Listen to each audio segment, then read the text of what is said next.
अच्छा जी। सो आज एक छोटा सा टॉपिक हमने पढ़ना है। एक्चुअल वो टॉपिक हमारा फोर्स में भी है, लेकिन वो कंसर्न किसके साथ है, हमारा वेक्टर के साथ है।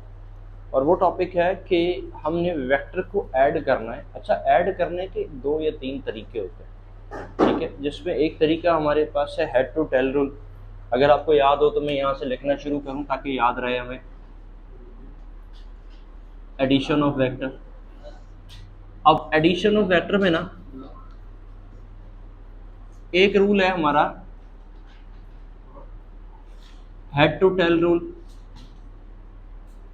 ये तो हमें पता भी है, और अभी कुछ एग्जांपल्स हमने किए भी थे कि पैरेलल हैं तो ज़्यादा होंगे, परपेंडिकुलर हैं तो कम होंगे, और ये सब ठीक है। दनियल सही है। अच्छा, दूसरा हमारे पास एक और रूल था, उसको हमने कहा था rectangular component. Rectangular component of vectors. अगर आपको याद हो तो मैंने ये टॉपिक आपको पढ़ाया था, लेकिन एडिशन के ज़ुबान में नहीं, किसी और ज़ुबान में पढ़ाया था कि एक वेक्टर के रेक्टेंगुलर कंपोनेंट कैसे फाइंड करते हैं, जिसको मैंने कहा था कि हमारे पास एक पैरेलल कंपोनेंट होता है और दूसरा हमारे पास परपेंडिकुलर कंपोनेंट होता है, और वो कैसे फाइंड करते हैं इस बारे में हम डिस्कस कर चुके। अच्छा, एक तरीका हमारे पास एडिशन का होता है जिसे कहते हैं पैरेललोग्राम मेथड।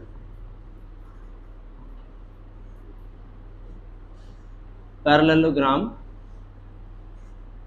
मेथड।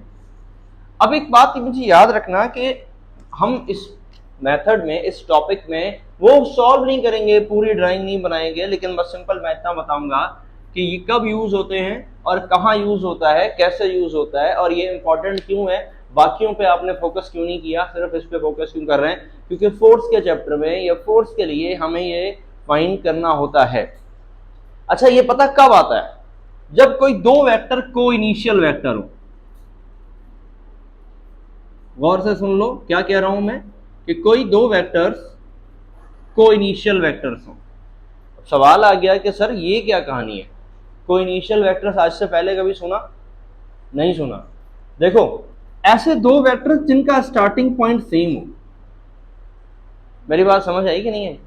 ऐसे दो वेक्टर्स जिनका स्टार्टिंग पॉइंट क्या है, सेम है। लाइक ऐसा एक एग्जांपल लेता हूं कि मेरे पास एक गाड़ी है, ओके, और इस गाड़ी के ऊपर ये रुक गई है, यानी इसके अंदर कोई खराब हो गई या तेल वेल खत्म हो गया। अब यहाँ पर ये दो लोग हैं, ये रस्सी को पकड़ के, एक रस्सी को ऐसे यूं खींच रहा है, एक इधर लगा रहा है F1 और दूसरा बंदा इधर लगा रहा है फोर्स F2, और इन दोनों के दरमियान एक एंगल बन रखा है, वो एंगल है जी थीटा। क्या मेरी बात समझ आ रही है? आ गई? सर, क्या इन दोनों का स्टार्टिंग पॉइंट सेम है कि नहीं है? ऐसा है, पहली बात। दूसरी बात, क्या इन दोनों के दरमियान कोई एंगल है कि नहीं है? अब मुझे इनको सॉल्व करना है, मैं कैसे करूंगा? कौन सा तरीका है, कौन सा फॉर्मूला है, कौन सी कैलकुलेशन है, कोई आपको आइडिया है, किसी को याद है कुछ? तो नहीं याद तो एक फॉर्मूला हम मैं बताता हूं। देखो, हमारे पास इन दो वेक्टर्स को जो ऐड करने का जो फॉर्मूला है ना, वो क्या है? मानते हैं कि मैं ऐसा करता हूं कि मेरे पास है जी ए स्क्वायर, फिर है जी बी स्क्वायर, कुछ कुछ याद आ जाएगा, माइनस 2ab कॉस थीटा। अब इसका आएगा रेडिकल, और ये बन जाएगा ए और बी के रिजल्टेंट का मैग्नीट्यूड जो भी आएगा, राइट। तो रिजल्टेंट वेक्टर का मैग्नीट्यूड। बात याद आ गई? दोबारा, अब मैं डायरेक्ट गया हूं, मैंने कुछ भी सॉल्व नहीं किया, मैंने कोई इक्वेशन नहीं लिखी, मैंने ड्राइव नहीं की, मुझे नहीं करनी, ना आपको करनी है, बस आपको फॉर्मूला पे फिट रहना है कि हाँ जनाब ये फॉर्मूला है कि दो ऐसे वेक्टर, जो दो वेक्टर एक दूसरे के पॉइंट पर, इनका स्टार्टिंग पॉइंट सेम है, इनका एक्सेस सेम है, ठीक है, इनिशियल पॉइंट है, को इनिशियल वेक्टर है, और इन दोनों वेक्टर्स का जो है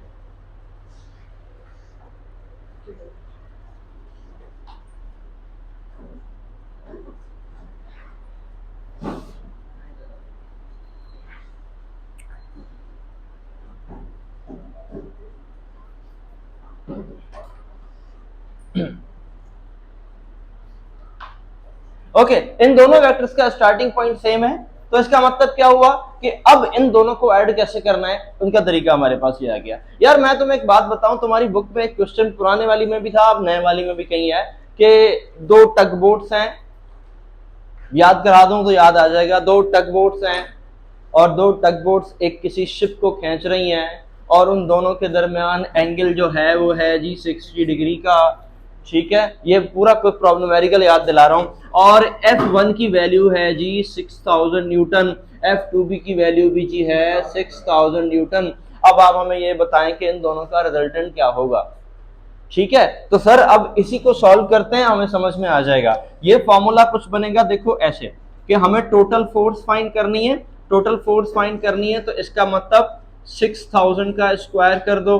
फिर पहले तो ऐसा कर लेते हैं ना, आपके पास F1 का स्क्वायर प्लस F2 का square plus 2F1 F2 and साथ में आएगा cos थीटा। यहाँ गलती हो गई, यहाँ पे आएगा माइनस का। क्या बात समझ आई कि नहीं आई? हाँ भाई ठीक है।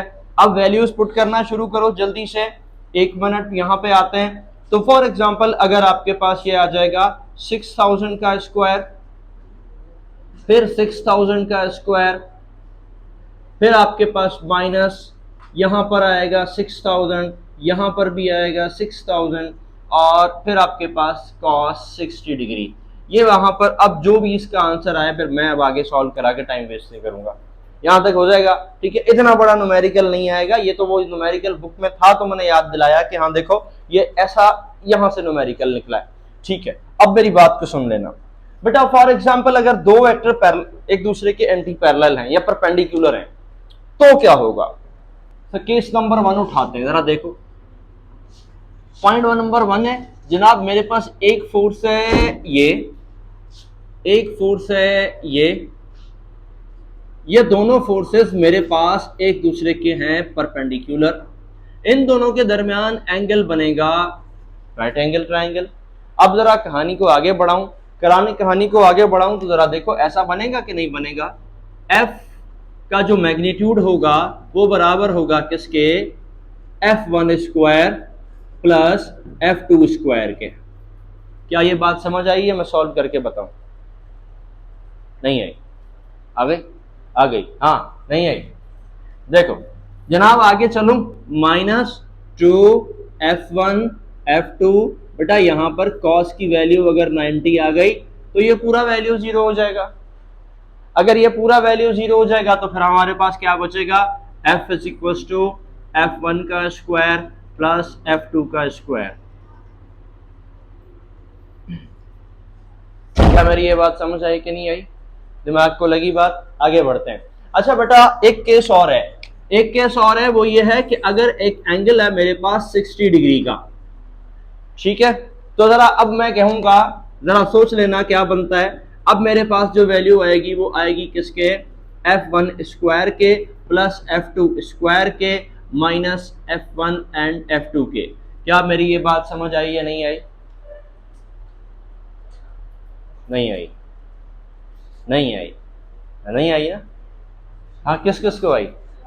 हाँ आ गई? हाँ देखो बेटा ऐसा है कि यहां पर आते हैं 2F1 F2। मैंने आपसे बोला cos 60 है तो इसका मतलब बेटा ये हाफ हो जाएगा, इसकी वैल्यू 1/2 होती है, तो 2 और 2 दोनों कैंसिल हो जाएंगे। बाकी मेरे पास F1 square plus F2 square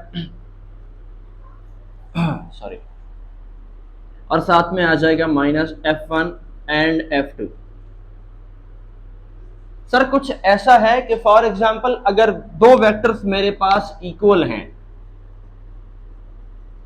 ठीक है, F1 इज इक्वल टू बराबर है किसके, F2 के। सर अब क्या होगा, यहां पर दो सवाल हैं, पहले तो तुम बताओ क्या होगा फिर मैं बताता हूं कि कुछ और भी होगा। एक तो cos 0 हो जाएगा, सॉल्व करेंगे, ऐसा होगा ऐसा होगा ऐसा होगा ऐसा होगा। लेकिन एक बात बताओ, अगर ये दो वेक्टर एक दूसरे के इक्वल हैं तो क्या ये बात हजम हो रही है कि ये कोइनिशियल होंगे? नहीं आई समझ? दोबारा बोलो, दो वेक्टर इक्वल हैं तो क्या ये बात हजम करने को तैयार हो कि ये दो वेक्टर कोइनिशियल होंगे? हो ही नहीं सकते। सर ये क्या बात हुई? देखो बेटा, कोइनिशियल ऐसे हो सकते हैं, ऐसे, ये कोइनिशियल है मगर इक्वल नहीं है, भले मैग्नीट्यूड बराबर हो मगर इक्वल नहीं है। अच्छा सर ये F1 है, एक मिनट मैं जरा इसको ठीक से डायरेक्शन लिख दूं, ये F1 है, ये F2 है, ठीक है सर। अब तो ये इक्वल है, नहीं अब भी इक्वल नहीं है। इक्वल की शर्त क्या है याद है? डायरेक्शन भी सेम होनी चाहिए, मैग्नीट्यूड भी सेम होना चाहिए, नहीं है डायरेक्शन सेम, किस्सा खत्म। इसका मतलब जब दो वेक्टर इक्वल हैं तो क्यों वो वाला फॉर्मूला लगाएं? फिर तुम्हारे पास वो आसान वाला फॉर्मूला है ना, हेड टू टेल रूल का, दोनों को बस ऐड करो आंसर आएगा, ठीक है। अच्छा उनका आंसर भी वही आएगा जो तुम यहां से निकालोगे वो आएगा। समझ आई कि नहीं आई? मिसाल के तौर पे तो तुम दो वेक्टर इक्वल है, तुम यहां कॉस की वैल्यू क्या लगाओगे? 0 लगाओगे, फिर मल्टीप्लाई करोगे, बला बला बला बला सॉल्व करते रहोगे, पूरा सॉल्व करने के बाद फिर भी वही आंसर आएगा जो डायरेक्ट तुम F1 को F2 के साथ ऐड कर दोगे, आंसर वही आएगा। क्योंकि यार इक्वल की बात है, इक्वल वेक्टर कोइनिशियल नहीं होते ना। आई बात समझ के नहीं आई? कोइनिशियल के लिए दो वेक्टर्स का होना लाजमी है, और दो वेक्टर्स ऐसे तो एक जगह से शुरू नहीं हो रहे ना। बात क्लियर हुई कि नहीं हुई? ओके, अगली बात पे आते हैं। सर फॉर एग्जांपल अगर ऐसा है कि दो वेक्टर एक दूसरे के अपोजिट हैं, हाँ जी अब बोलो, दो वेक्टर एक दूसरे के अपोजिट हैं, ये फॉर्मूला लग जाएगा? लग तो जाएगा। कैसे लगेगा? वही जैसे हम लगा रहे हैं, कैसे कि हम इसका रेडिकल लेते हैं, यहां आ गया F1, यहां आ गया F2 is equal to minus का 2F1 F2 cos 180, ठीक है। अब इसके जो आंसर आएगा ना वो आएगा क्या? F1 F2 cos 180 की वैल्यू याद है? -1 minus minus 2 F1 F2। Formula के लिए अगर कोई क्वेश्चन पूछा जाए ना तो ये ठीक है, लेकिन अगर तुमसे आंसर पूछा जाए, मैं आंसर से क्या मुराद, मैं तुम्हें बोलूं कि एक वैल्यू F1 की वैल्यू है 10 न्यूटन और F2 की वैल्यू है 3 न्यूटन, और इन दोनों के दरमियान एंगल क्या है? अरे यार इतना कुछ करने की जरूरत नहीं है, सीधा सीधा प्लस माइनस करो आंसर आ जाएगा।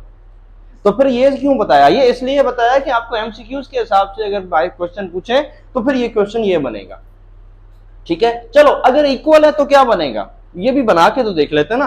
कि अभी मैंने कहा कि इक्वल, पहली बात तो कोइनिशियल हो नहीं सकते, लेकिन फिर भी कहें कि जनाब ये वाला फॉर्मूला लगाकर अगर इक्वल करना हो तो क्या बनेगा? यहां पर वही सेम बात आएगी कि थीटा हमारे पास क्या बन जाएगा? 0 डिग्री। थीटा 0 डिग्री बन जाएगा तो अब आपके पास क्या आ जाएगा? साइन चेंज नहीं होगी, बाकी सब वही रहेगा। F1 का स्क्वायर F2 का स्क्वायर, यहां पर आ जाएगा 2F1 F2, यहां पर cos की वैल्यू 0 हो जाएगी, ठीक है। cos 0 की वैल्यू 1 होती है, तो इसका मतलब ये बनेगा F1 का स्क्वायर F2 का स्क्वायर, सॉरी हाँ जी साइन नेगेटिव हो गई है भाई, और यहां पर आएगा माइनस का 2F1 एंड F2। सर कुछ ऐसा है, एक और सवाल, सर दो वेक्टर्स हैं, दोनों इक्वल हैं मगर मैग्नीट्यूड में,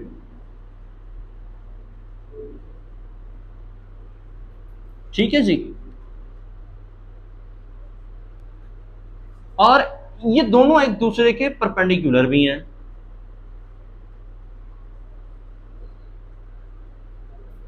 सर अब क्या होना चाहिए?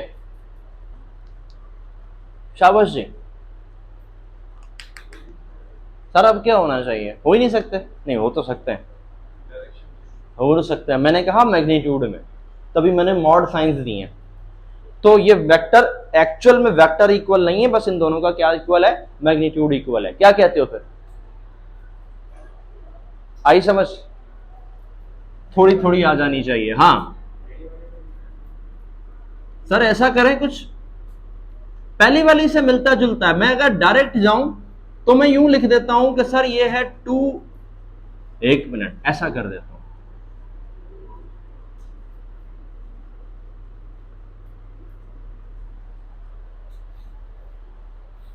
कुछ ज्यादा ज्यादती नहीं हो गई? इतनी थोड़ी करते हैं। खैर हो यार, एक मिनट यार, अभी सॉल्व करके बताता हूं। देखो बेटा, एक वैल्यू है f1 का स्क्वायर, दूसरा है f2 का स्क्वायर। तो मैंने f1 की जगह f2 की जगह f1 लगाया। क्यों? क्योंकि दोनों का मैग्नीट्यूड क्या है? सेम है। आगे चलते हैं, यहां पे लगा देता हूं माइनस, आगे लगाता हूं 2f1, इधर लगाता हूं f2, इधर वैल्यू लगा देता हूं cos 90 की। बेटा cos 90 0, तो इसका मतलब ये वाली पूरी वैल्यू हो गई खत्म। अब आपके पास इधर बचा क्या? f1 और f2, इसका मतलब 2f1 का स्क्वायर, ये आ गया रेडिकल। अच्छा बेटा, अब इसका तो रेडिकल हो गया कैंसिल, तो आपके पास जो बचा वो क्या बचा? 2 रेडिकल में रहेगा और f1 का स्क्वायर हो जाएगा, स्क्वायर नहीं f1 रहेगा। बात क्लियर हुई कि नहीं हुई? कुछ आई है, अगली भी गई। ठीक है, ऐसा एक एग्जांपल बताओ कि अगर मैं कहता हूं कि यार ये दो वेक्टर एक दूसरे के इक्वल हैं, यूं कहता हूं कि ये f1 इक्वल है f2 के, मैग्नीट्यूड में बोल रहा हूं, और दोनों का मैग्नीट्यूड है f, ठीक है, और इन दोनों के दरमियान जो थीटा बन रहा है वो बन रहा है 270 डिग्री का। सर क्या कहना चाहेंगे? मैं सैंपल मॉड लगा देता हूं ताकि ये बात कंफर्म हो जाए। हाँ जी, ये बात आपकी कंफर्म हो जाए कि ये सिर्फ मैग्नीट्यूड की बात हो रही है। सर क्या कहते हैं आप?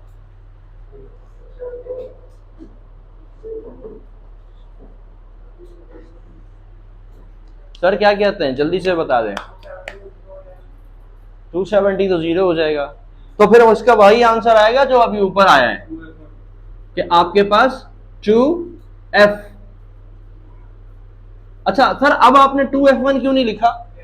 क्योंकि वो मैंने यहाँ पे क्वेश्चन में कंडीशन आ गई ना, कंडीशन क्या आ गई कि f1 और f2 दोनों किसके बराबर है? f के बराबर है, तो मैंने उसकी जगह कर दिया f cos 270 जाएगा, cos 270 क्या हो जाएगा? 0 हो जाएगा। इसका मतलब किस्सा खत्म। आगे बढ़ते हैं, ये बन गया। क्लियर हुई बात कि नहीं हुई? अगली बात, अच्छा जी, चले जी एक एग्जांपल दे दो कि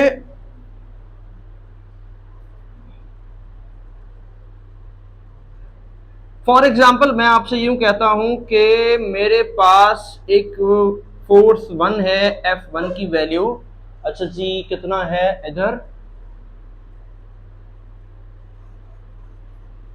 4 न्यूटन, और F2 की वैल्यू है 6 न्यूटन, और सर ये बन जाएगा, इन दोनों के दरमियान जो थीटा है वो है 90 डिग्री। सर आप मुझे इसका आंसर जल्दी से बता सकते हैं क्या आएगा?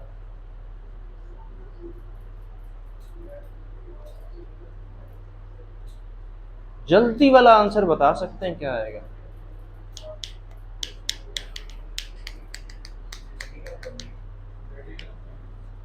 फोर का स्क्वायर 16, इसका स्क्वायर 36, इसका तो cos 90 है, सब खत्म। आगे बढ़ो, कितना हो जाएगा ये? कितना होगा? 6 और 6 12, 3 और 1 52। आंसर आ गया। सर इस तरह के बहुत सारे एमसीक्यूज बनते रहते हैं, और ये हमें पास चैप्टर 1 में नहीं, 2 में वेक्टर में नहीं यूज होते, मोस्टली वेक्टर फोर्सेस आपके पास यूज आएंगे फोर्स के लिए, कि दो फोर्सेस हैं, दो फोर्सेस आपका इस एंगल पे हैं, दो फोर्सेस आपके इस एंगल पे हैं, दो फोर्सेस आपके इस एंगल पे हैं, तो हमारे पास वैल्यू जो है वो क्या आएगी? तो वो वैल्यू हमने यहाँ पे आके बतानी होगी। यहाँ तक क्लियर है? यहाँ दिमाग में बात आ रही है कि नहीं आ रही? कितनी आ रही है? थोड़ी थोड़ी, ये पूरी पूरी आ रही है? अच्छा ऐसा करते हैं,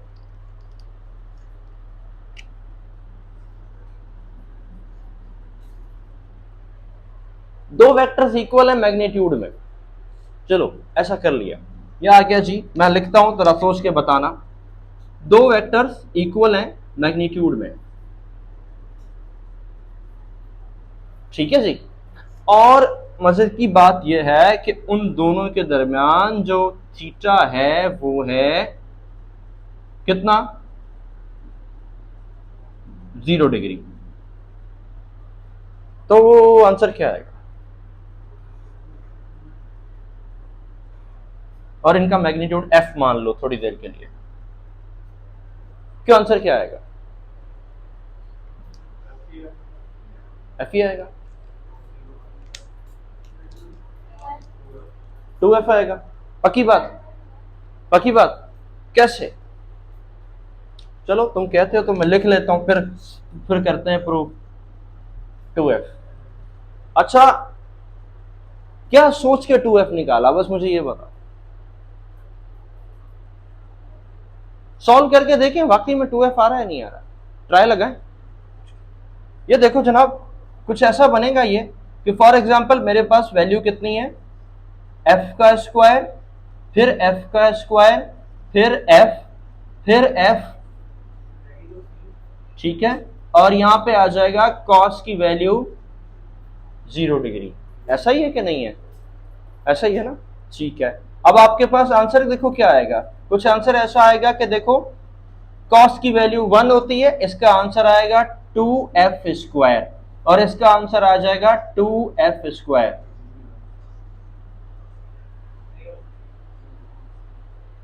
आई बात समझ के? नहीं आई? आई ना? नहीं आई? आ गई।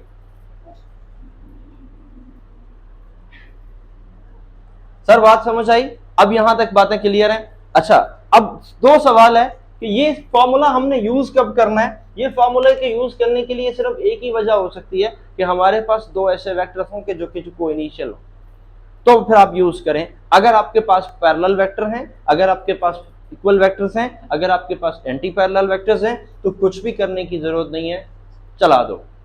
ठीक है। दूसरी बात, अगर आपके पास, अच्छा, रेजोल्यूशन ऑफ वेक्टर वाला जो सवाल है ना, कि अगर आपको याद होगा कि आपने फर्स्ट ईयर इंटर में पढ़ा होगा एडिशन के 3 रूल, मैं दोबारा रिपीट करूं।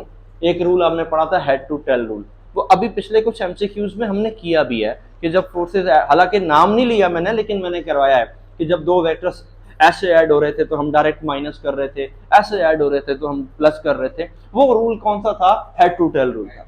अच्छा, एक होता है रेक्टेंगुलर कंपोनेंट कि हमने ए एक्स और दोनों का एक्स कंपोनेंट फाइंड करके ऐड करेंगे, फिर दोनों के वाई कंपोनेंट यानी परपेंडिकुलर कंपोनेंट को भी फाइंड करके क्या करेंगे, ऐड करेंगे, फिर जो भी आंसर आया वो क्या कहलाएगा, वो रेजोल्यूशन ऑफ वेक्टर। लेकिन वो वाला क्वेश्चन हमारे पास नहीं आना, समझ लो, चाहे वो ई है चाहे वो एम है, मतलब ई कैट के हैं स्टूडेंट या एमडी कैट के स्टूडेंट है, ये वाला सवाल उसमें से नहीं आता। यूं समझ लो 99% तो नहीं आता, बाकी कोई एक आधा परसेंट तुम्हारी बुरी किस्मत हो तो शायद आ जाए, वरना नहीं। हाँ, तुमने फोकस किस बात पे करना है? हेड टू टेल रूल पे करना है, एडिशन के अंदर तुमने फोकस। अच्छा, यहाँ पे मेडिकल वाले बच्चों से भी मैं ये कहूंगा कि यहाँ पे ये जो पैरेललोग्राम मेथड वाला है ना, ये आपका फोर्सेस की एडिशन के अंदर आपने लाजमी इसकी प्रैक्टिस करनी है, अदरवाइज आपका काम गड़बड़ हो जाएगा। इसके अलावा आपको वेक्टर आपका हो गया अब कंप्लीट, अब कुछ नहीं बचा वेक्टर्स के अंदर। ठीक है, जो कुछ बचा है वो हम नहीं पढ़ने वाले हैं, वजह उसकी क्योंकि वो हमारे अब काम के नहीं है। आपने जो सबसे इंपॉर्टेंट चीजें अब मैं बता रहा हूं दोबारा, आपने एक पढ़ना है रेजोल्यूशन ऑफ वेक्टर, जो मैंने पढ़ा दिया आपको। एक आपके पास है बेटा एडिशन, एडिशन का मैंने रूल एक बताया। फिर आपके पास जो एक्चुअल है वो है डॉट प्रोडक्ट,